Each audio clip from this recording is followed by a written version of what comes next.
Hello and welcome to the latest edition of the Belle Epoque collection.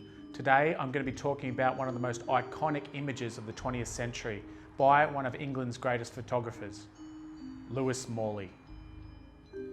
Lewis Morley was born in Hong Kong in 1925 to a Chinese mother and an English father.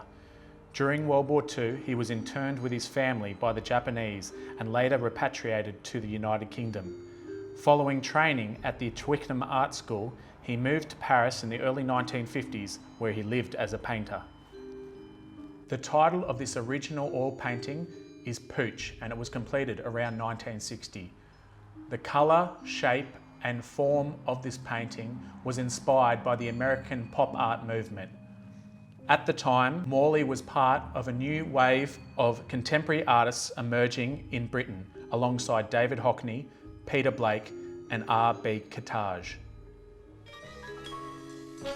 Morley has his own distinctive painting style too.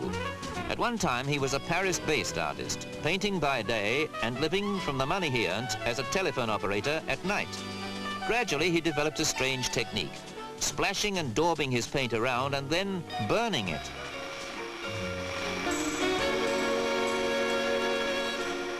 He has already had one exhibition of his paintings, so it may not be long before Morley switches his camera for his blow lamp and does photography in his spare time. In the late 1950s, Morley took up photography for the first time and was published in several prominent photography magazines in Britain. An invitation to try his hand at theatre photography led to Morley photographing over 100 West End productions during the 1960s and dramatically changing the look of front-of-house photography.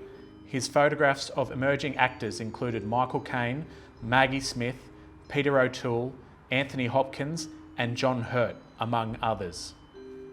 He set up a studio above the Establishment Club in 1961, where he became resident photographer for the club and Private Eye. Here, he took photos of famous faces such as Salvador Dali, Twiggy, Francois Truffaut and Barry Humphries.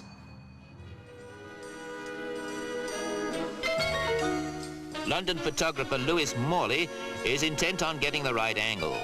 And what lovely angles they are.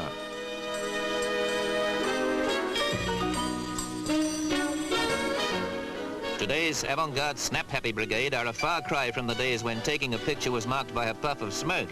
Now, a photographer is really an artist. Lewis Morley certainly has creative talents. Despite all these high-profile sitters, by far Morley's most famous photograph was of an unassuming 21-year-old cocktail waitress named Christine Keeler, who was at the centre of the greatest British political scandal of the 20th century. In 1961, Christine Keeler was an unknown 19-year-old British model, showgirl and waitress when she was embroiled in a high-profile sex scandal with John Profumo, the British Secretary of State for War.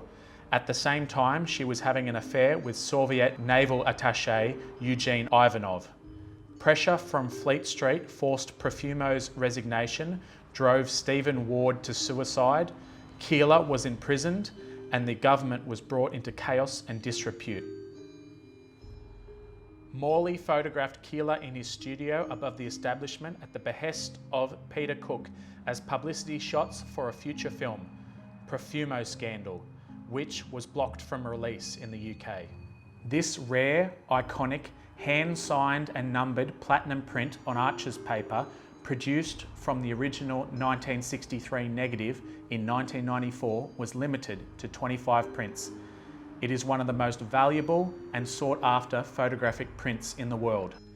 In 1971, Morley immigrated to Australia with his wife Patricia and son Lewis, and worked as a fashion photographer for several Australian magazines. He also dabbled in artistic and surrealistic photography and collage. At Belle Epoque, Lewis Morley is one of our favourite artists, and as you can see, we've got quite a few of his works coming directly from his estate.